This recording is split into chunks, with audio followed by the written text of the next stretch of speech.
That's their nominated 11 on the left, with Derek Pringle scheduled to go in at 9, Neil Foster at 10 and Graham Dilley at 11. And the West Indies unfortunately had Gordon Greenidge unfit. Keith Arthurton has gone into the side there. He may open with Desmond Haynes, or it may be Geoffrey Dujon. Haynes is back in after a thigh injury, and it is a very strong West Indian side once again. Those bowlers at the bottom there, Walsh, Benjamin, Ambrose and Marshall, will pose many problems for the New England players. Gooch and Graham Gooch is taking strike. Curtly Ambrose, once again, is the bowler. Well,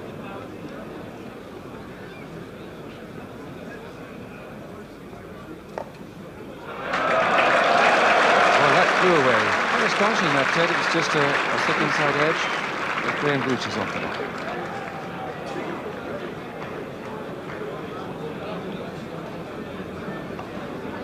Yes, by no means a full house here at Headingley. Perhaps a third full, perhaps growing a little now. People, perhaps they popped out for lunch and then...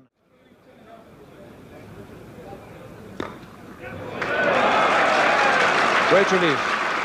Lovely feeling. First try in Test cricket to be notched by Tim Curtis.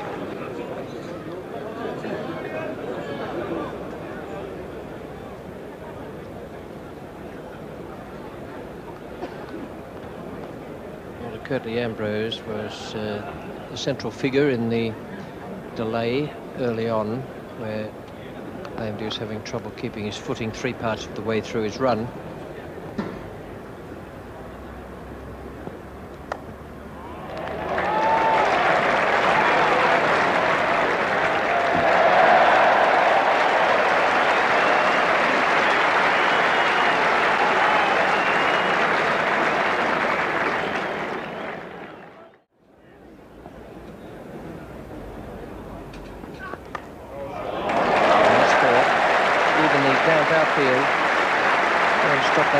Reaching the boundary.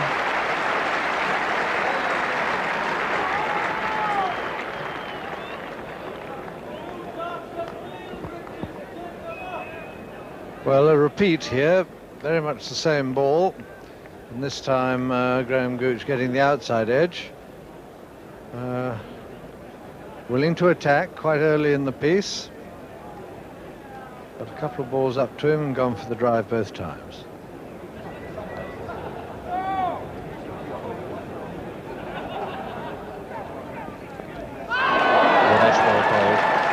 That was a terrific ball from Marshall. Late swing, and then I suspect on the replay it'll show it just continued on a fraction as well when it pitched on the seam. Gooch is gone. 14 for 1, England.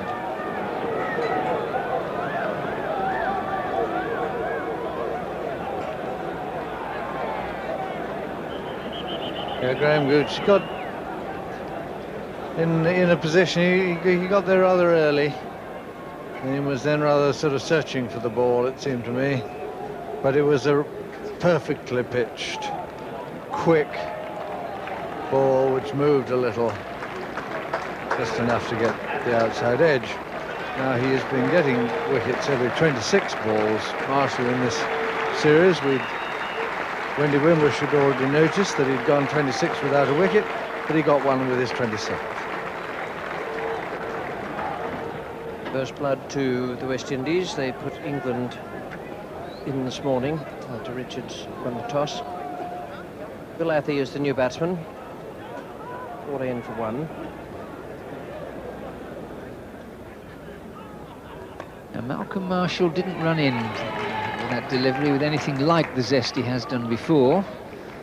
Just seemed a lollipop in, and the previous delivery he'd bowled a slower one. Has he got a problem?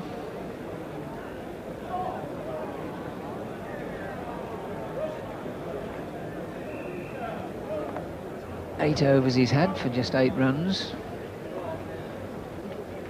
It's probably your wicket that over, and Jack probably disappointed. Well, different people have different objects in life, and at that age, who cares who's batting? Walsh to Athey.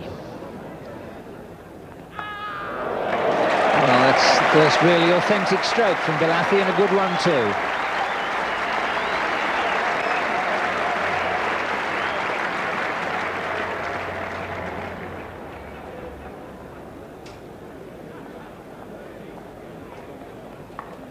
Well, that was short and just sat up, and I think that indicates the pace of the pitch, because the first boundary for Tim Curtis wasn't banged in all that short.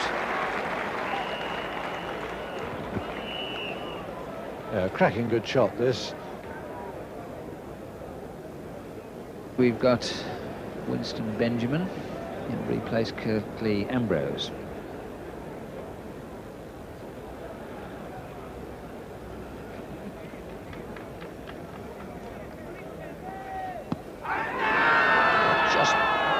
Yes, and the batsman was actually on his way. Benjamin has struck a quicker ball. Curtis has gone. I just had the feeling that Curtis had taken half a step towards the pavilion.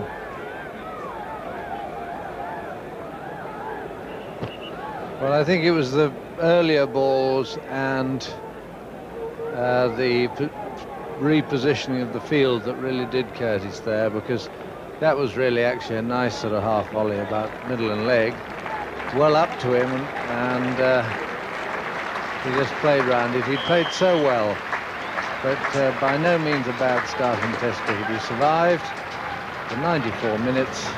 Runs weren't the important thing, but he certainly did at least half the job he was put to do.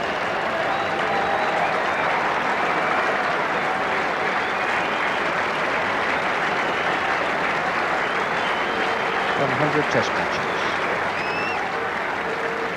And who's playing his first Test has left the arena. Here is the man taking part in his 100th.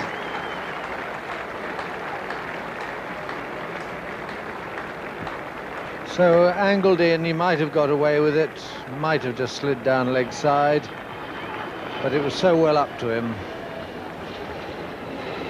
And he himself, and if you see where the wicketkeeper is, he hasn't gone down leg side very much, and the batsman really half expecting to be given.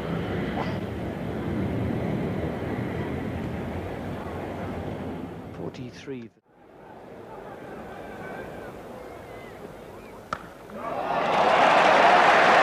It's a beautiful stroke.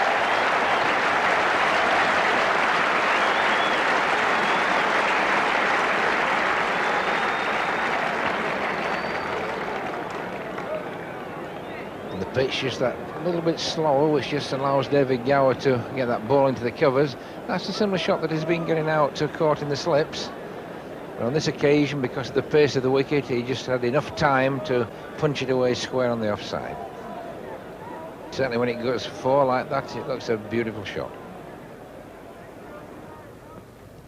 And that's the spot I reckon he was asking him to bowl.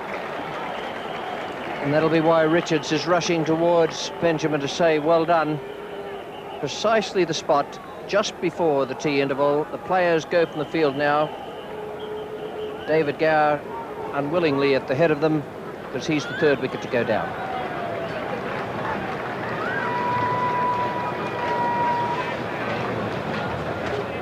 Well, it was the usual shot that Gower gets out to.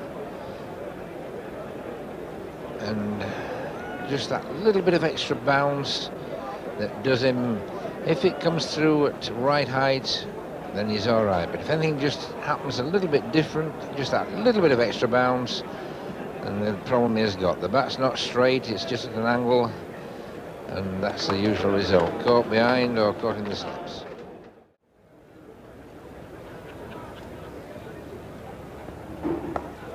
Well, no messing about for Lamb. Short and wide, and a full treatment. That's the way he plays. Well, Lamb has been in pretty good form between the Test matches. Got very quick 100 and straight away crashing square cut there. Slightly top edge, but if you're playing it with a cross bat like that, that's pretty safe. You're unlucky if it goes to anybody.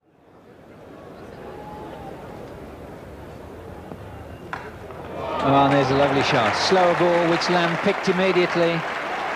Even on this slow outfield, the slope takes it away comfortably for 4.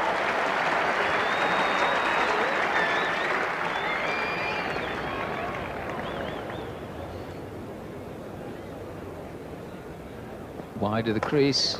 Oh, Lamb picking it off beautifully. Ambrose won't get that.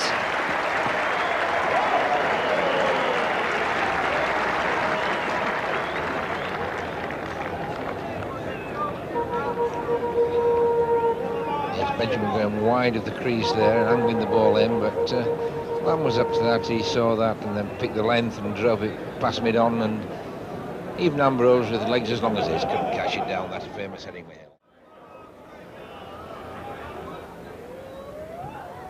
And that's close, and that's out. Caught on the back foot, has been getting forward, didn't do this time, the ball nipping back. It's the end of Bill Athey. LBW to Curtly Ambrose. Again, England pegged back just when it looked as though some sort of stand was developing. He's gone for 16, and England now 80 for 4.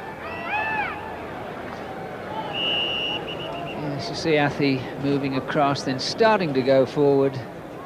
Ball just nipping back, got nothing outside the line at all. That was always going to be close. So, the England innings back in the melting pot again. Robin Smith. 3 new batting choices in England's first 7. One of 2 new caps.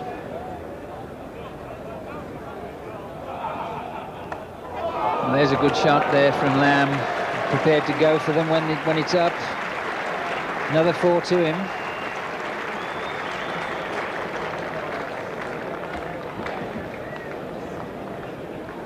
Well, it didn't quite come off the shot. He's hit it on the up. It's a bit of a miscue. It was in the air, just missed the cover field. It's in the air. You see his right hand's right off the bat, but he got away with it.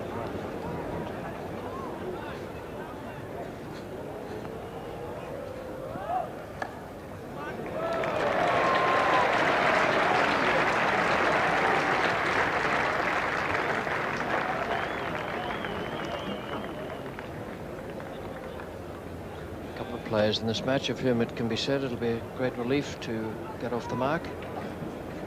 And them's just managed that. I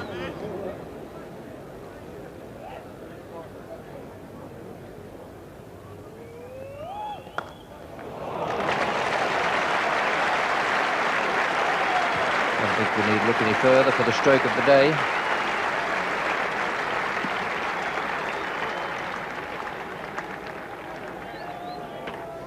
Yes, and that's on the up.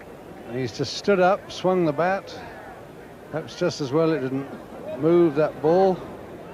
But he's just...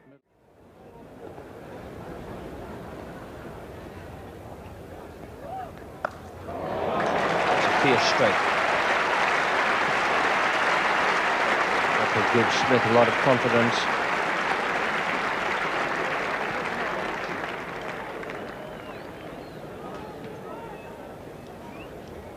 Pedigree square cut here, bat right up over the right shoulder, full swing. Bang.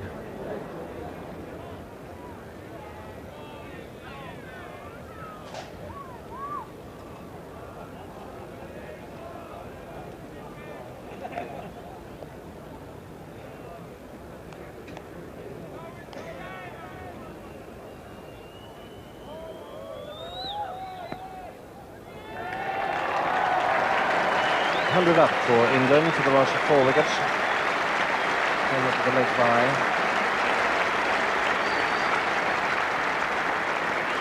.242 balls, second 50 from 99.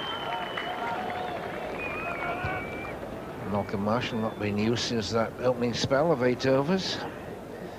Again, very inexpensive. Just 1 for 8 of 8.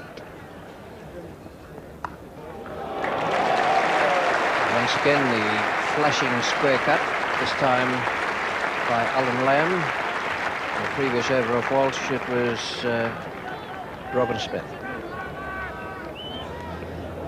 Marshall just a little slow, a little short, and Lamb doing the rest. It does seem to take Malcolm Marshall a couple of overs to warm up these days. He bowls very gently through the first over or so, then suddenly puts a couple of yards on his pace.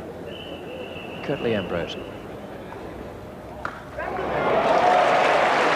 The eyes out of that one.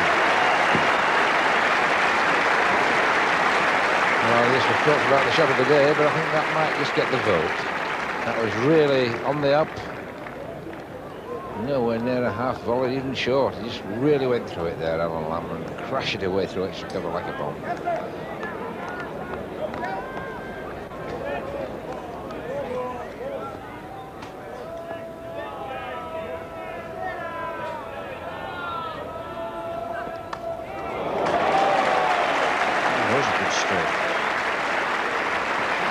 I like the look of that.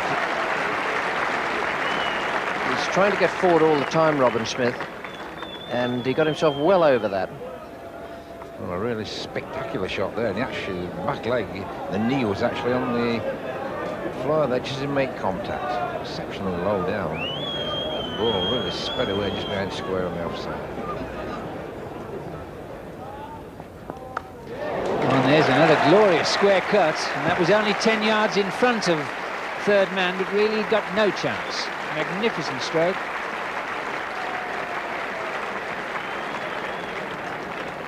Well, this is that power we were talking about. Bit of width there by Marshall, and really cracked that one away again. There's certainly one thing, if he gets an edge, it'll carry to slip at a fair rate of knots, so there's always a chance of getting away with something if he edges one.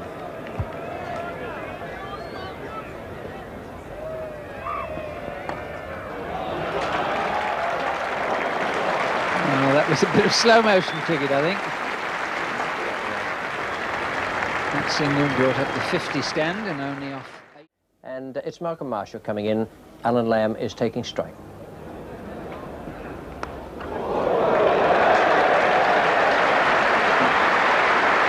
And give it everything. 50 for Alan Lamb. Not the best shot he's played, but another boundary. Well, a very wide outswing, and in fact, Alan Lamb did pretty well to reach that. It was nearly on the return crease, and he had to play a cross-bat shot to reach it, which allowed the ball to fly over the top of the slips. Here's Curtly Ambrose. Well, which one of us will have a dash at it? In the end, neither. Hooper was the one who was in advance of Richards there, so probably had the better chance of going to his left.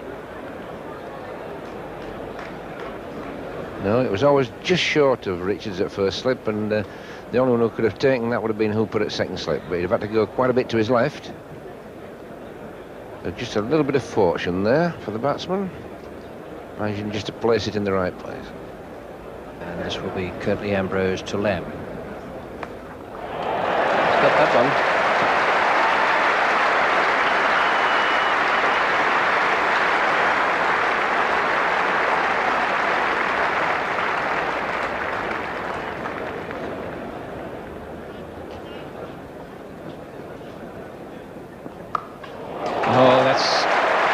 Robin Smith's trademark shot. A fierce square cut that was. It's the best shot he's played this morning. It's short and it's wide, front foot rocking back, and cracking it away with the wrists rolling right over, fully in control of that shot. That really is his strength. Curtly Ambrose to continue. That is the 100 partnership, and what a good effort that is in every way. Not just for the runs themselves, but for the boost it will have given to the England dressing room. A score of 80 for 4. The whole innings was in the balance. Robin Smith there has played his full part. 38 he's scored since he came in on debut. And that's only England's third 100 partnership of the series. First two coming at Trent Bridge.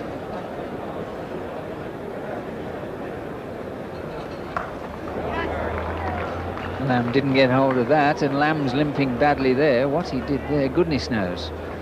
Alan Lamb, inside the right knee, seems to be very sore there.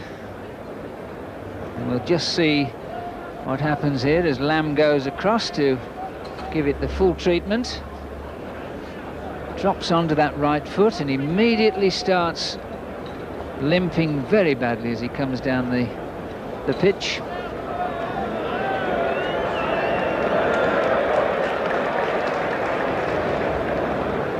Well, he'll be keen to continue, but it's really a matter of whether he's able, even with a runner, because he has torn something there badly enough, then to stay out will simply risk further damage.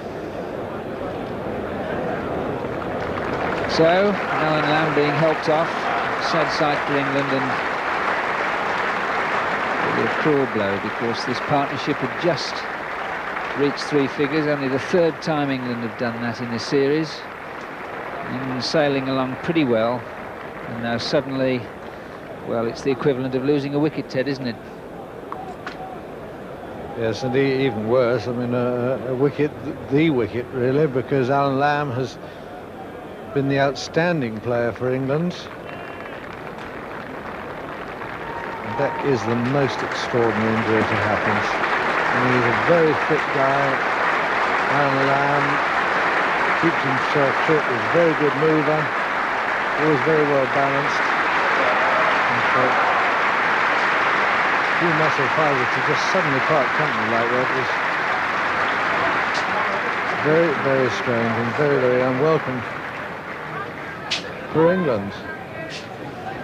Well, Chris Cowdrey to make a home debut at the bat for England, and unfortunate circumstances that brings him to the crease. Of course, he's at the non-striker's end, with Lamb having completed the single, almost on one leg, that eventually caused his retirement. So Alan Lamb retired hurt for 64, and he faced 91 deliveries. Ambrose now to bowl to Robin Smith.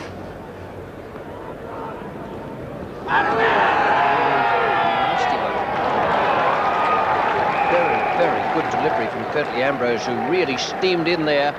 Robin Smith has gone, and now double disaster for England. One of the big partnership men back in the pavilion injured, and now Robin Smith gets an outside edge from one that lifted just a little bit more than normal, and umpire Harold Bird gave the decision. A good innings from Robin Smith. It's 183 for 5 now, and Lamb back in the pavilion injured. Official diagnosis from the dressing room we have is that Lamb is suffering from a pulled calf muscle. Marshall to Cowdrey. And LBW, Marshall strikes, quicker ball, and England now 183 for 6. And the difference since Alan Lamb sustained that injury is quite remarkable. The West Indians sense that they have their chance, and that's Cowdrey's dismissal. Yes, I think there's no real doubt about that, about halfway up the front leg.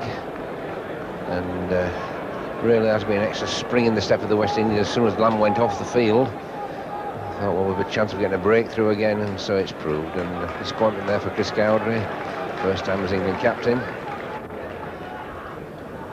Now Pringle to face Marshall.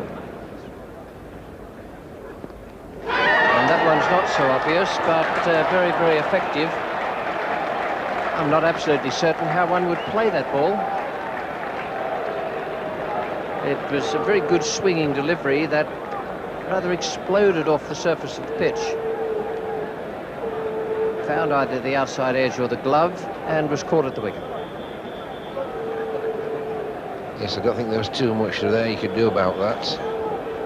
Probably if you'd been a little small man like Do John, you might have got underneath it, but certainly a very good delivery. There's not been many bowled much better than that. Moving out, bouncing, good line. And the ball certainly deserved a wicket. If you get one like that so early in your innings, you're probably a little bit unlucky to touch it.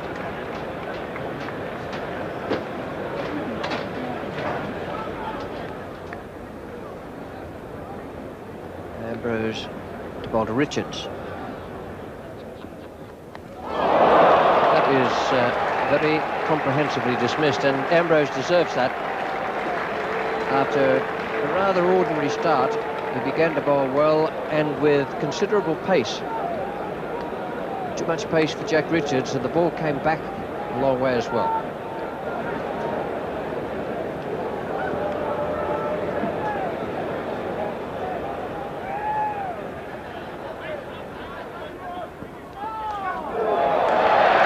That's hit that beautifully. Very nicely guided around. He swung it round rather than hooked it. Very sensibly played.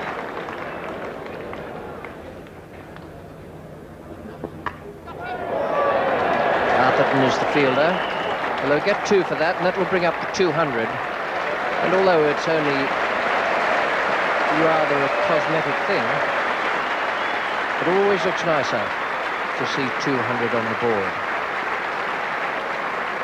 Been some disasters this morning for England, notably the injury to Alan Lamb, but now they've reached the 200 mark, having started at 137 for 4.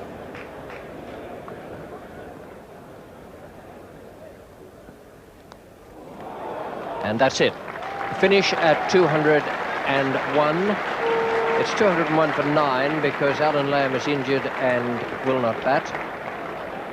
So England start at 137 for 4. 64 runs added for the loss of 5 wickets.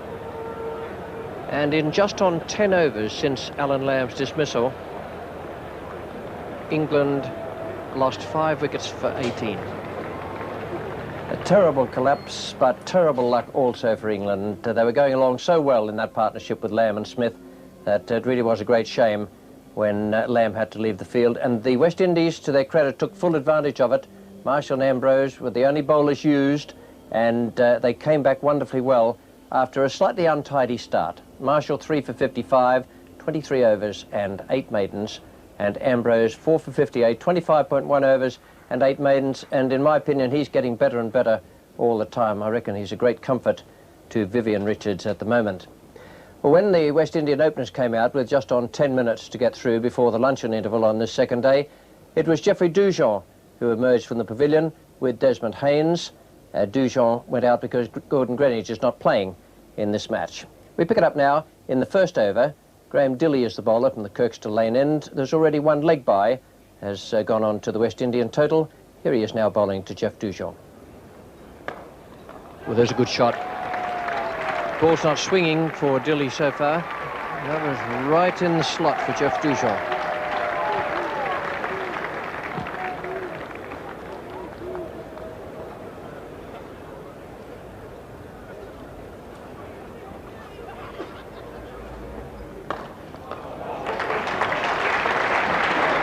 Twice Dujon has hammered it down the ground now. Rather inclined to think that the mid-on, who is round at mid-wicket, or more towards mid-wicket, could well be put straighter.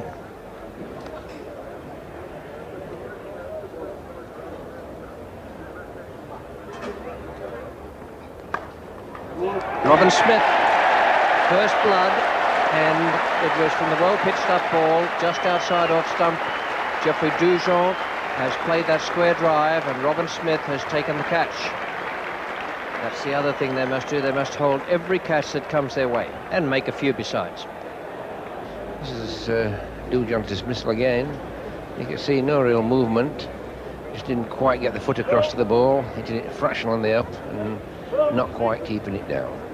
Probably just leaning back that fraction as he played the shot, rather than leaning into the shot.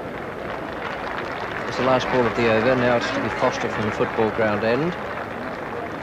Carl Hooper is the new batsman.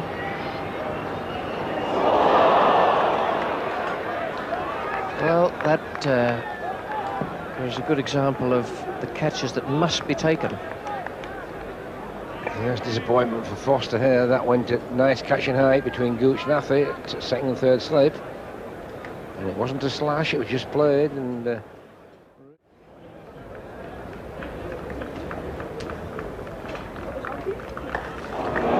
wasted ball on this pitch.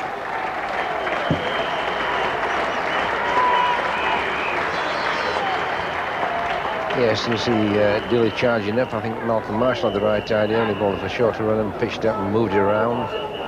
You see there, hooking the ball even from his right-hand side. Plenty of time to get across and pull it away to square leg, not even going down to fine leg.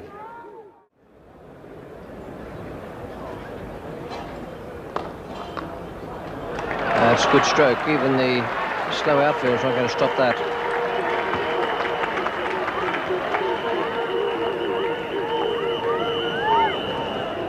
First bowling change. Well, not really much argument about anything to do with that shot. Short delivery, comfortable place and bounce. Haynes needed no second invitation. It's the 50 up, it's come off 101 deliveries. Spots of rain falling now. Cloud cover, which has been over the ground most of the day. It's said possibly to provide a shower later on. Nothing very serious. Achieves a good shot. It fairly whipped past the man at cover, Robin Smith. Glorious stroke.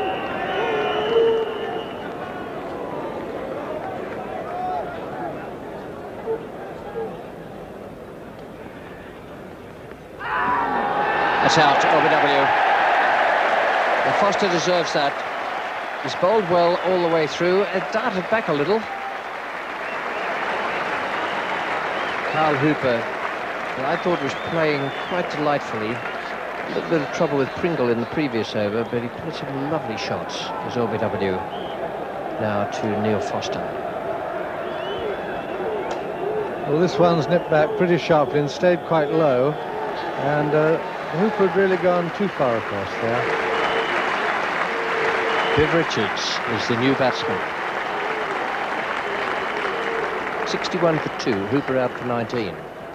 Victim for Foster and Richards to take strike.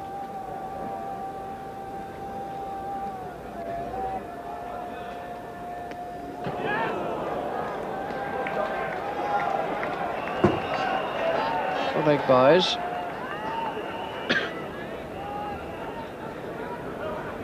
Foster seems to be in the groove, coming in from the Kirkstall Lane end.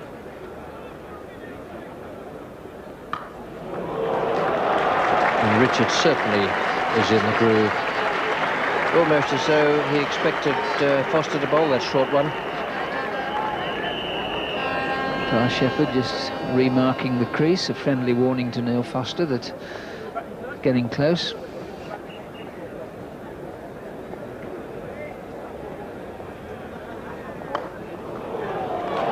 Well, gracious me, a hard off drive that it didn't look worth for with mid-off positioned as he was.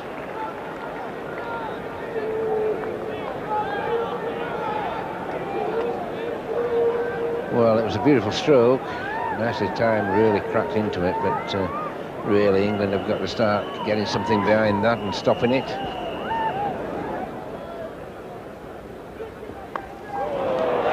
Oh, what a great catch! Marvellous catch there. Curtis, middle of the bat from Richards, and England have struck. Well, more than one way of getting a wicket. There's Viv Richards hit 2 shots as hard as he's ever hit them, one through mid-off for 4, bulleted the next one inches off the ground just in front of square leg, and there was Curtis to pick out a magnificent catch. Well, it's certainly a bonus wicket for England. Short and really pulled away firm and hard, not very high. And Curtis there, full length by the umpire. New batsman Gus Logie coming in. And now Chris Cowdrey coming in for his first bowl.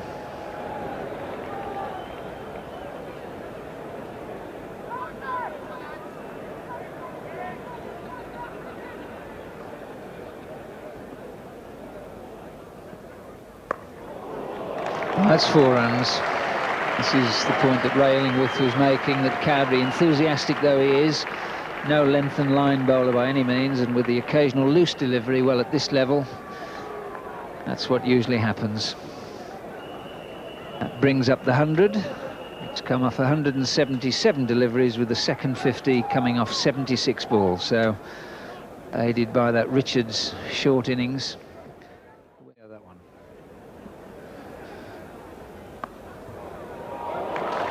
Well fielded by Gower. Good piece of fielding, but just the sort that a good gully likes. Good bounce, nice height, deep enough to see it well.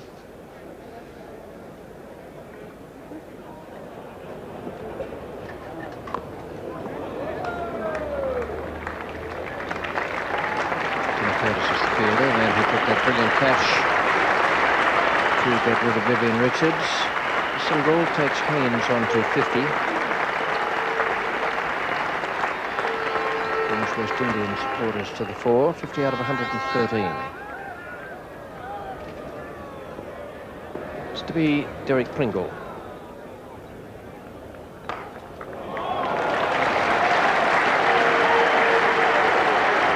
It's a bit of a mixture at the moment. A bit too short, then one roundabout leg stump, standing across towards the pads, then a half volley. The length's not quite right.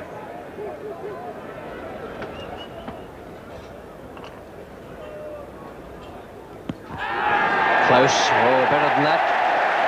Out. A roar from England's supporters. And Pringle, after having 11 taken from the last over, has been kept on by Cowdrey.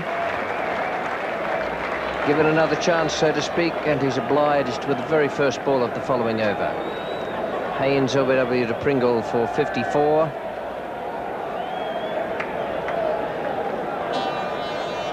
Well, for a very straight ball, he seemed to be...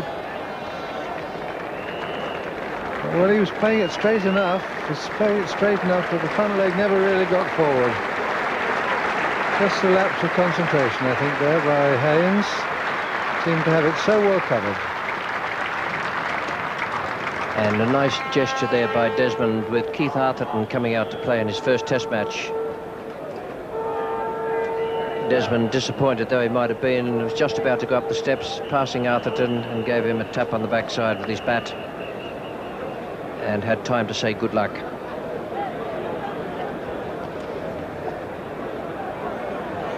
The only problem there really was that Desmond had planted his front foot long before the bowler let go of the ball.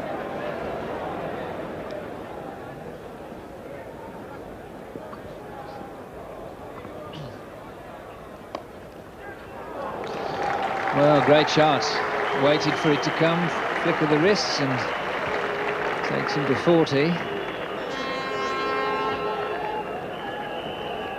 Well, just saying, last over how Logie places the ball there, he'd let the ball come right onto the bat, and then you just see that right hand come in and whip it away, and that really sped away to the mid-wicket boundary without any effort mid-wicket cover area, I think.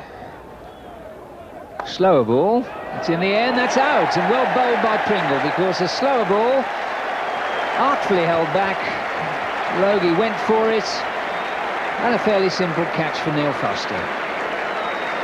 So the West Indies dressing room won't be too happy with that, neither will Gus Logie. Fine innings, but caught by Neil Foster at mid-on for 44, and the West Indies 156 for 5. Yes, I'd like to think, give a bit of credit to the bowler there. You could see Logie was looking to play shots, had been whipping through mid-wicket, crashing him over cover, and he completely deceived him with a slower ball. And Logie looking to whack it, and was completely deceived, got through the ball a bit early, and just lobbed up a gentle catch there to Foster. So that's all credit to the bowler, a fine piece of ball. The ball to the left-hander Keith Arthurton, and just 2 runs have been added, both leg byes.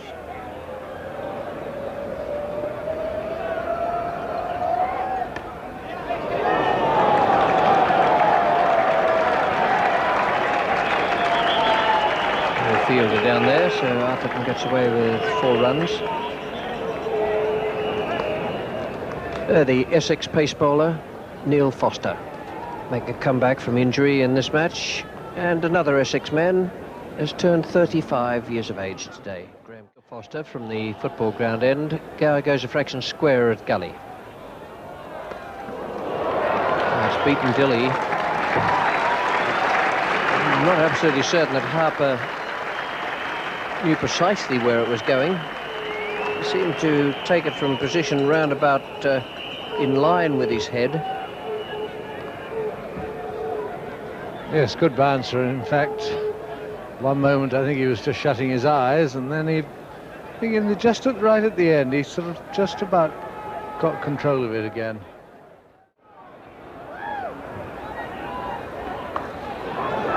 That was a better shot.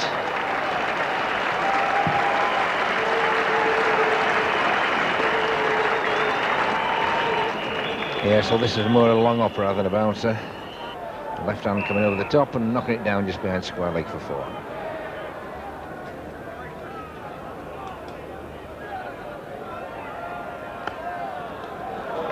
That's a good shot. Arthurton now starting to justify all the optimism and all the good things said about him.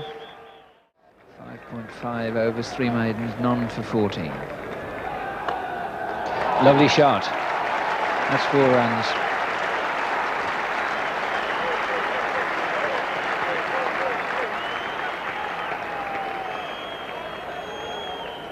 Well, I think this was the stroke of the day so far. Beautiful cover drive by Atherton.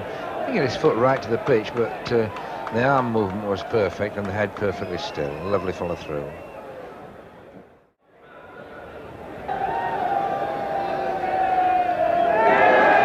Big appeal and he's out. Caught at the wicket, and that's the wicket England wanted. Arthurton.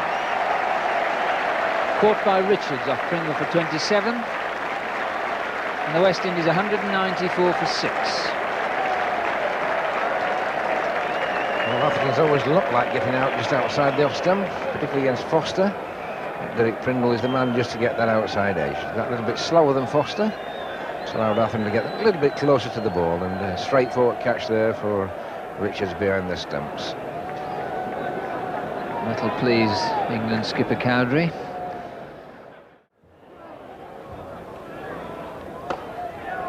Well, that's runs, 4 of them.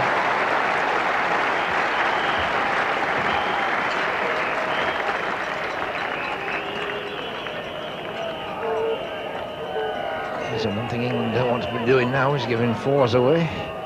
Very little to play with, and they certainly want to be 30 or 40 runs behind in the first innings.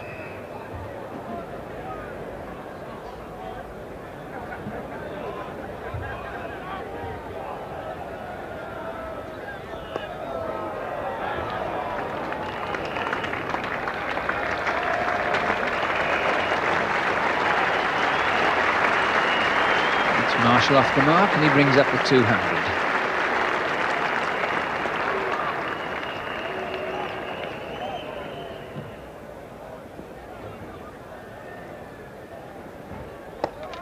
That's a lovely shot. This is an expensive over. And that's the lead.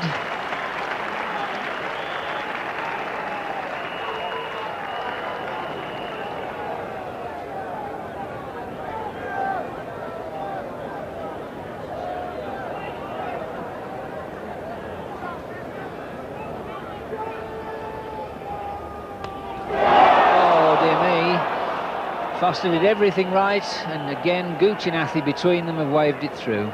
Or Cowdrey and Athey it was, between first and second slip. Yeah, that's disappointing, that chest high going through between first and second slip. That should never happen without anybody going for it. Athey beginning to go. I think this is a problem sometimes when you've got one slip standing in front of the other one. First slip just begins to see Athey go, and then doesn't bother going, when really the first slipper who's going to his right is the one who ought to be really going for it. And that's the problem if one man stands 2 yards in front of the other.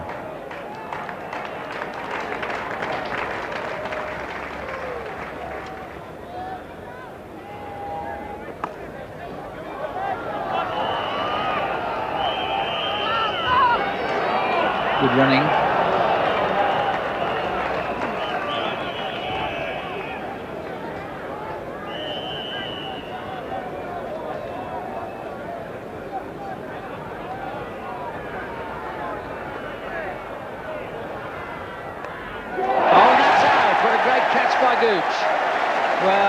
relieved congratulations there. Marshall it is who's gone. Great catch.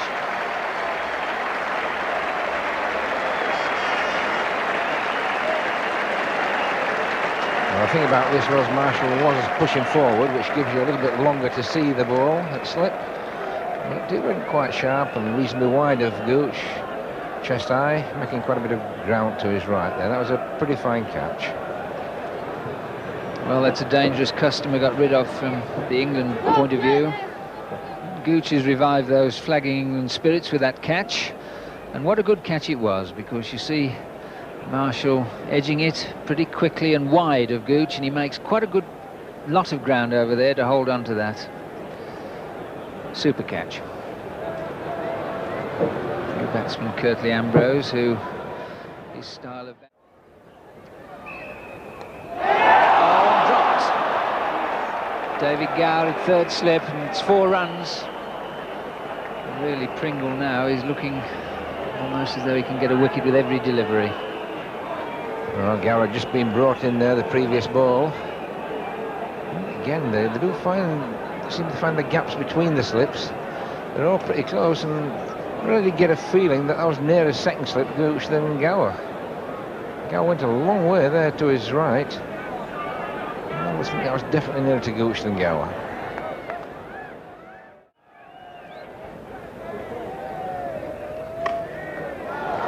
That's the game of cricket. You get a catch dropped, the next one goes for 4. A marvellous try, but unavailing.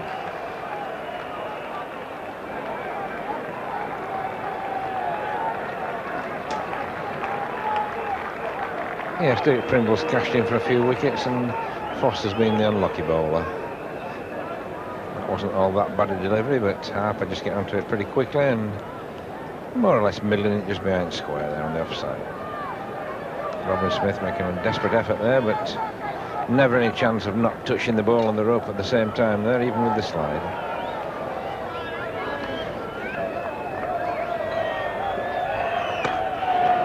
There we are. Difficult customer, right? Yes, he didn't seem to hit that hardly, but I suppose if you're about 6'9", doesn't pick the bat up very far. You can see him. That looked to hit the bottom of the bat almost, but it certainly went away pretty quickly, right up that hill at the far end, the Kirkstall Lane end. It's quite a hill there. He does give it a huge follow through once he's made contact.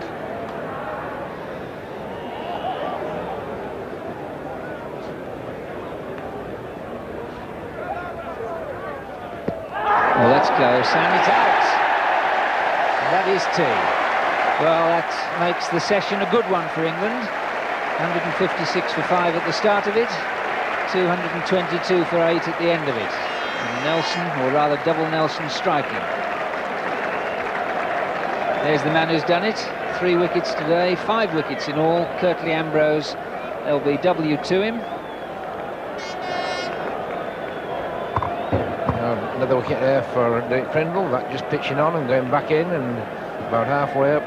Ambrose moving nowhere, and a pretty comfortable decision for umpire David Shepherd there. Now for Winston Benjamin. Foster has brought up his 3rd man. He has 3 slips and a gully, the gully very square. And 3rd man Robin Smith has come up to rather a squarish point.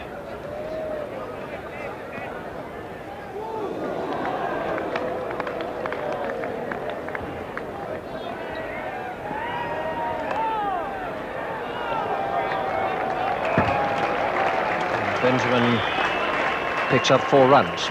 Foster's having trouble with the footmarks.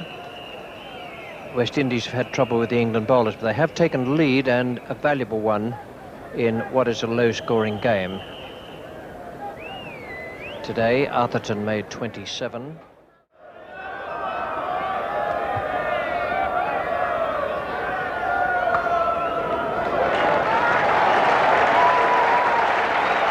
That's a waste from Neil Foster.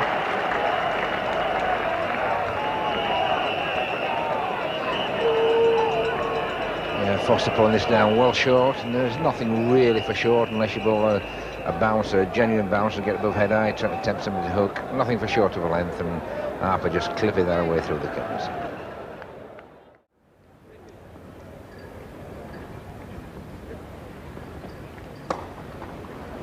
There's a good shot.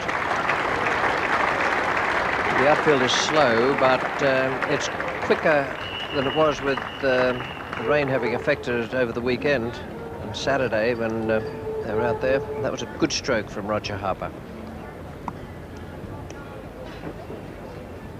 So Graham Dillis, all 6 were short there, and just cost him 5 runs. Fine stroke by Harper. I mean, that's quality batting, that. That gives you an idea of the strength of the breeze. The flag is straight out.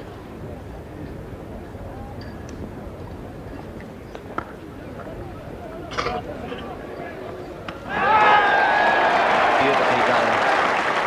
Comes in as the emergency fielder, and we've already seen him once this morning, Neil Fairbrother, almost give the batsman a real scare.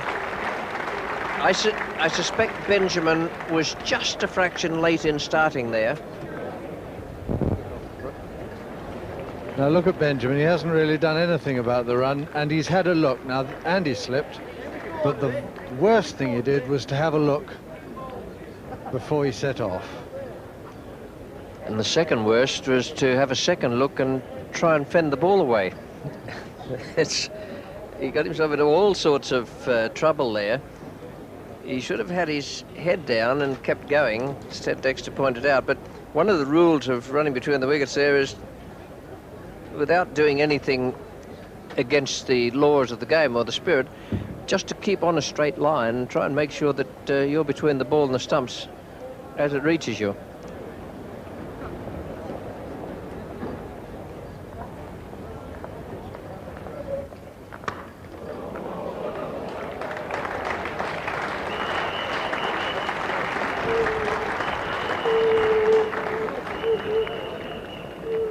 No mucking around there. There's a tremendous smash down the ground.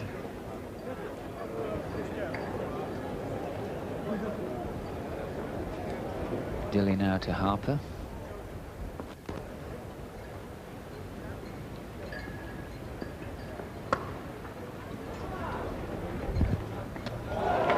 There's Cowdrey.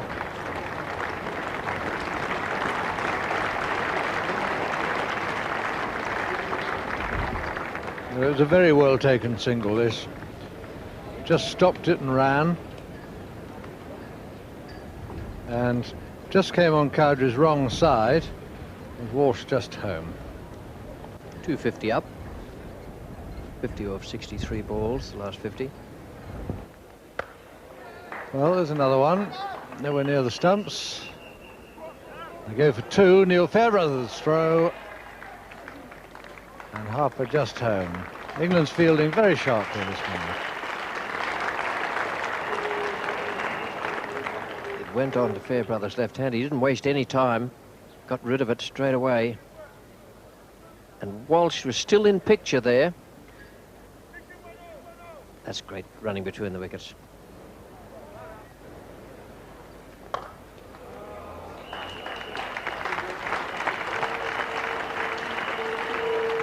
Good cricket from Harper again.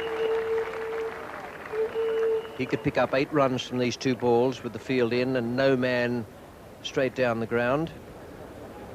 I must admit, having seen all the bowlers bowl in this match for England, I would have been tempted to give Neil Foster a go on this morning. I think he's been the most attacking of the England bowlers.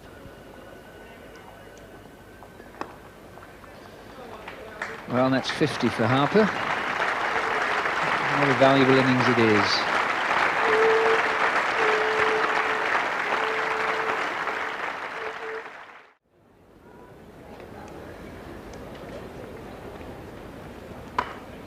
Well, safe shot.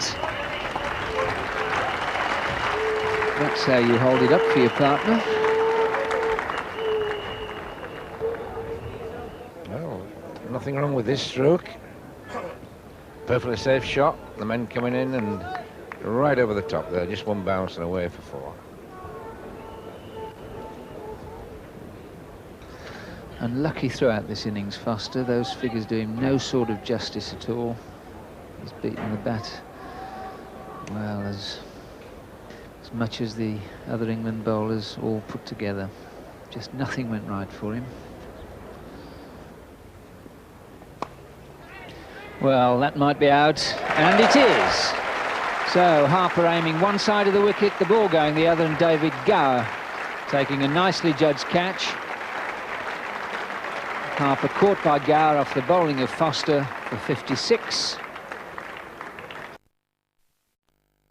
Harper caught by Gower off the bowling of Foster for 56. Yes, a little bit of outswing there from Neil Foster.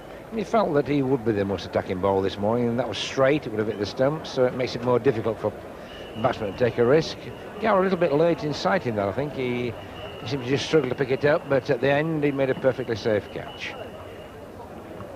I reckon Chris Cowdery would have been satisfied with something between 50 and 60 as the West Indian lead. Anything above that, and the West Indies hold the advantage, and I think that's the way things are. Good innings from Harper before Gower took that catch. He made 56 to go with his excellent batting in the Old Trafford Test match. Walsh remained 9 not out.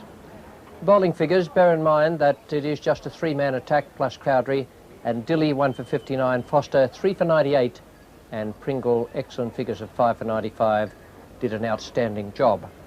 The match situation, as Gooch and Curtis went out to bat, England 74 runs behind. Some swing movement from Marshall. Timed nicely by Graham Gooch. So much so that when he completed the single, he had a fair idea it was going to reach the boundary. He just kept on racing up the hill.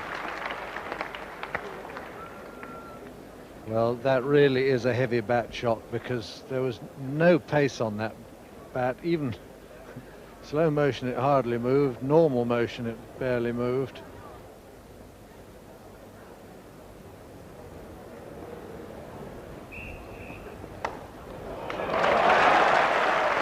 Better shot. That's the sort of batting that need to wipe off this deficit, get themselves back on the board, and that is an excellent approach.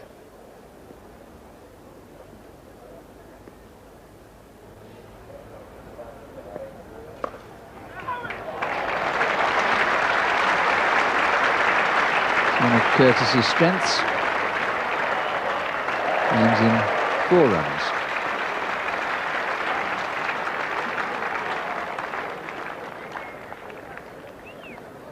Well, this was a good shot by Tim Curtis. It was banged in short, but he got right on top of it, knocked it straight down to the ground, short of the slips, and through the gully area, and for 4 runs. That was well played. Well, isn't that nice? Just shows how hard we all work around here. Never a wasted moment. We're not commentating, we're out there doing our smalls. Oh, in the air, that one. 4 runs. Brings up to 50. It's come off 126 deliveries.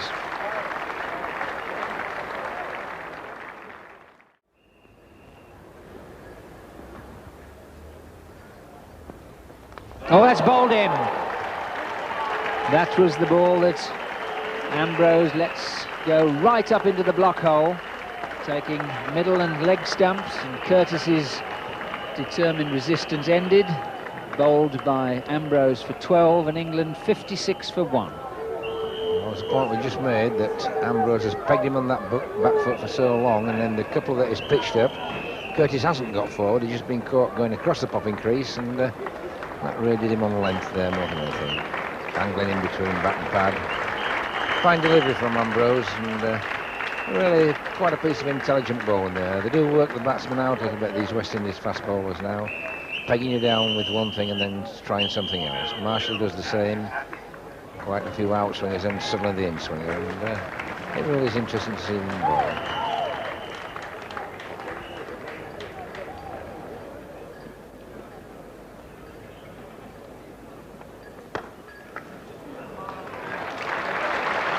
Ball really races away up that hill. It must be nice and dry. The water will have drained down. Once twice Gooch has struck the ball straight down the ground. No better way to deal with quick bowlers than just to bang the ball back past them. That little burst of scoring has put England on the board.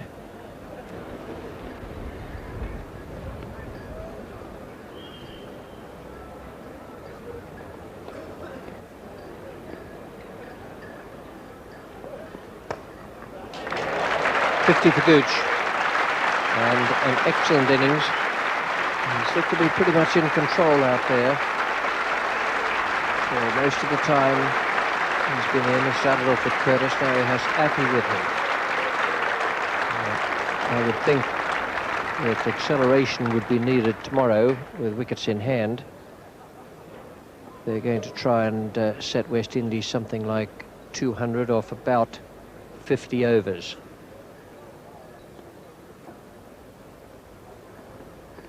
This is all supposition because they might be bowled out if wickets continue to fall like that. Graham Gooch, who's done so well, has relaxed with a slightly loose stroke, having reached his half-century, and Courtney Walsh has taken the wicket. Yes, this was good length and wide, and Gooch has just gone for it.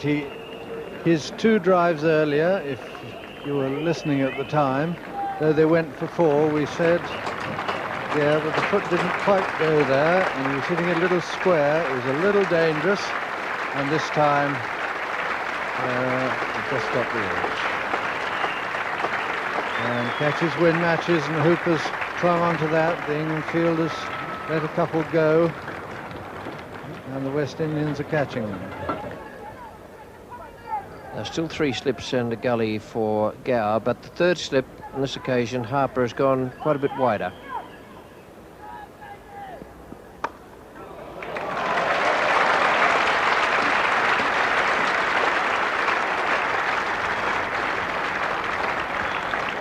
.7,000 runs in Test match cricket for David Gower.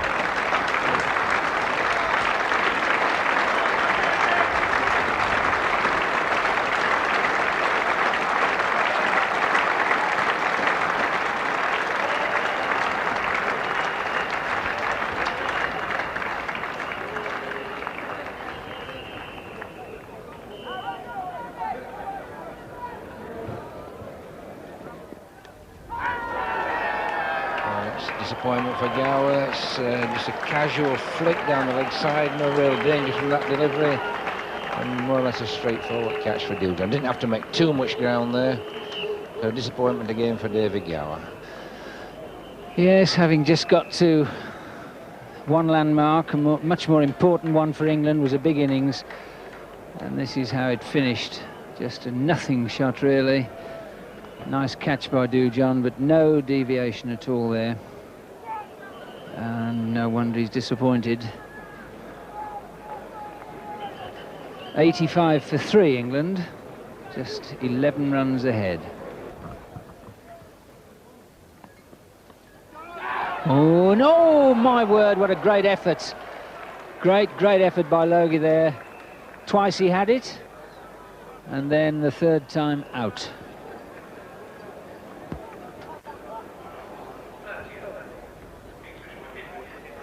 And, oh yes, 3rd attempt.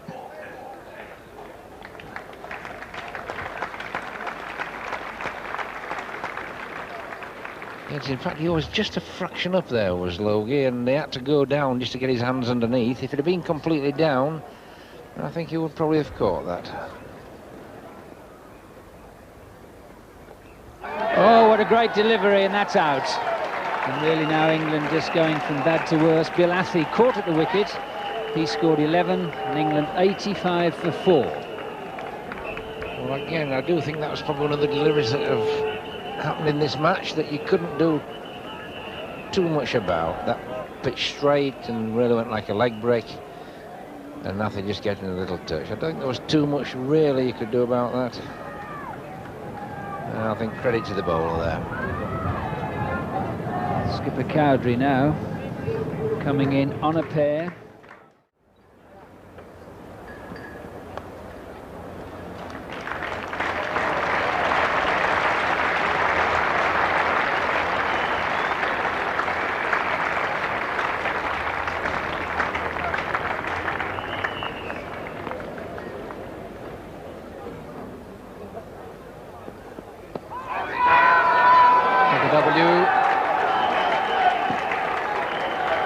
Given by umpire David Shepherd.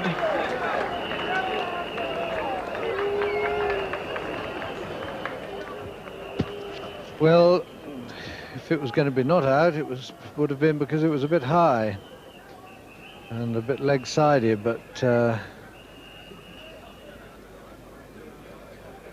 well above the roll. And so Courtney Walsh now comes in and bowls to Cowdrey. Kept a little low and darted back a lot, but Cowdrey was beaten by the pace of it as much as anything, and England now 105 for 6. The man is still limping, but torn muscles in the first England innings after he'd made 64, and they thought it would take a long time for it to heal. No, short ball, but the bat really never coming down straight.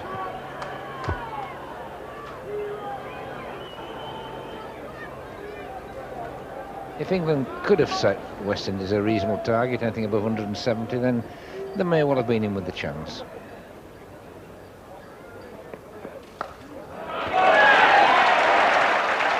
That, I reckon, is just about the only stroke Lamb will be able to play. He certainly played that one very well. It went past Desmond Haynes like a rocket.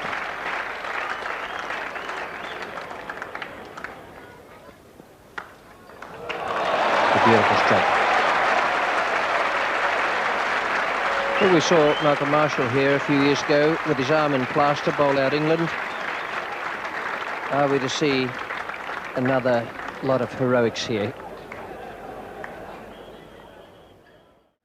Replaced by Curtly Ambrose. Oh, and that's bowled him.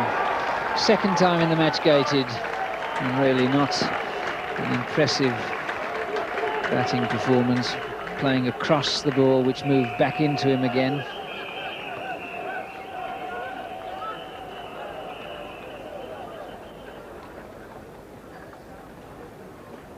It is slightly unusual that the man with the limp has men down at third man and fine leg when he goes in. There's only 2 slips. And now, when the fully fit batsman is facing, they're all crowding in. And that's why Winston Benjamin has come on at the top end, the Kirkstall Lane end, instead of Courtney Walsh, and he has demolished Derek Pringle's stumps. Maybe an exaggeration, perhaps it was only 1 stump, but it doesn't matter very much. Neil Foster is the new batsman, 132 for...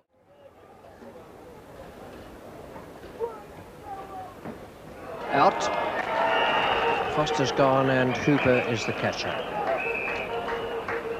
132 for 9 now.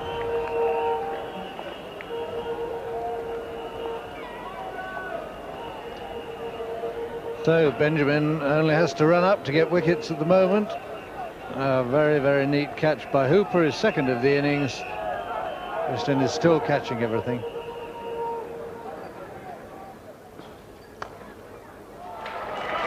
That's a cracking shot from Alan Lamb. Don't see too many balls well pitched up round about middle. Certainly took full advantage of that.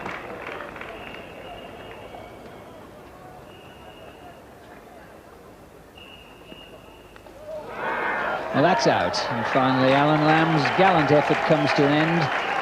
Caught at the wicket off the bowling of Curtly Ambrose for 19. England all out in their second innings for 138. And that won't be enough, I'm afraid. 138. A good opening stand between Gooch and Curtis. Gooch played well, and both of them got the score up past the half-century mark.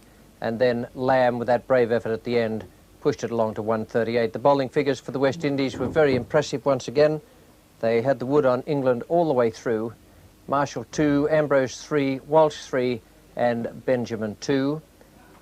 And the situation at the end of the England innings meant that West Indies had to make only 65, with England 64 ahead. There was just one thing that crossed my mind as I was watching the England batsmen out there. Is there some tremendous advantage when you're facing the West Indian fast bowlers in starting off with your bat at shoulder height if you're going to play a defensive stroke? And the answer to that, no doubt, will come through at some point.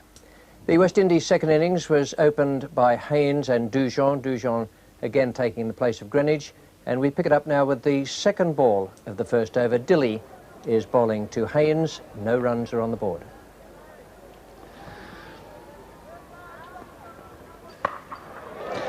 Well, that's 4 runs.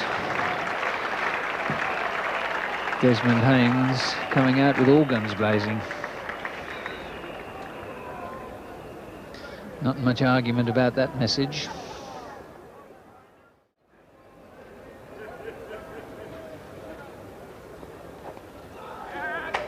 Four runs.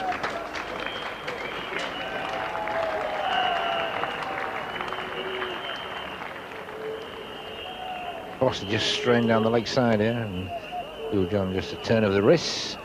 Dilley fairly wide at fine leg, no chance of getting round. Dilley bowling to Dujon.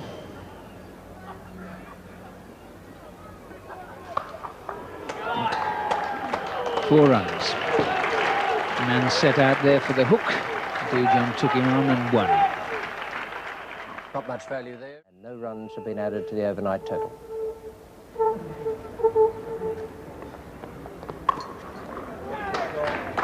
That's a fierce stroke from Desmond Haynes.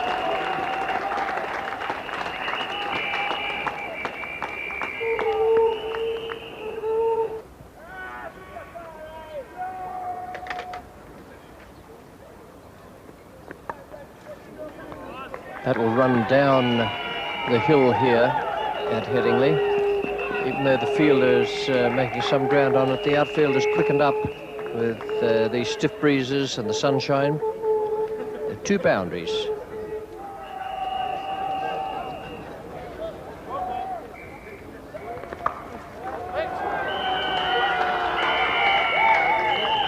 That was very well hit by Jeff Dujon.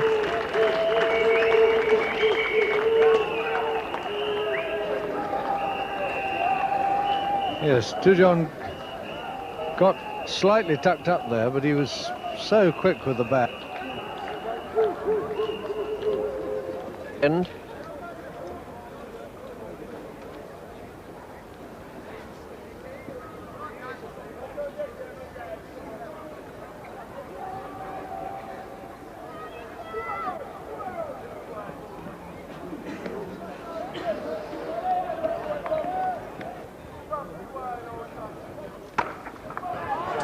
There's a lovely stroke. That in-swing Cowdery was getting when he was coming over the wicket has disappeared. And he may well come back over now.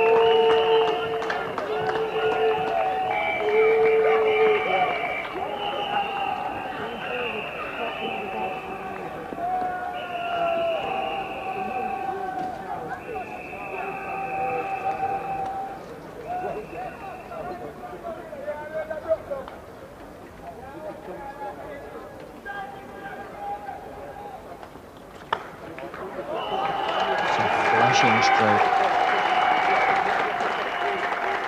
So Dujon played at the pitch of that, and it was a lovely shot. Well, there are not many more exciting players than Dujon when he's going, and that was really on the up. It wasn't a half volley, it was a bit wide. He got out caught at cover in the first innings, and that was very similar, but this time he kept that ball down through extra cover, and it went away like a bullet down to those dressing rooms.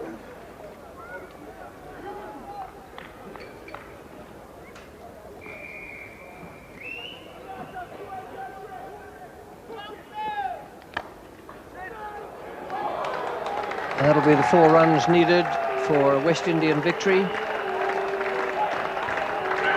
Curtis diving just alongside umpire Harold Bird. 10 wickets the margin. 45 balls needed today for West Indies to win the series as well as this match. 3-0 West Indies.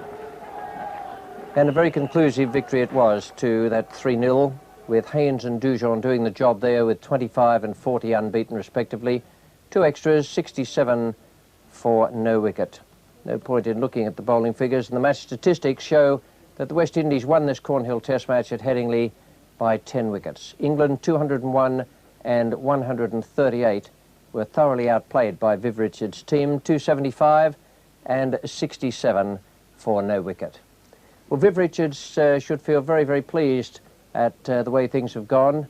The presentation was made to him for winning the series and winning the match, and he has turned in, I think, a terrific performance. So too, the man of the match, named by Ted Dexter, former England captain and BBC commentator, Curtly Ambrose, a young bowler who hadn't done a great deal until he came on this tour, but he certainly made his presence felt over here, and I have a feeling he'll do the same thing when he gets to Australia. He's very tall, and he's just learning about bowling. There's a bit of a spring in his step now. He rather thinks he can do it, and do it well. So he was the man of the match, and David Gower was made a special presentation. This was his 100th Test match. It won't be the happiest one for him, but the presentation came. He's been a great cricketer for England over the years.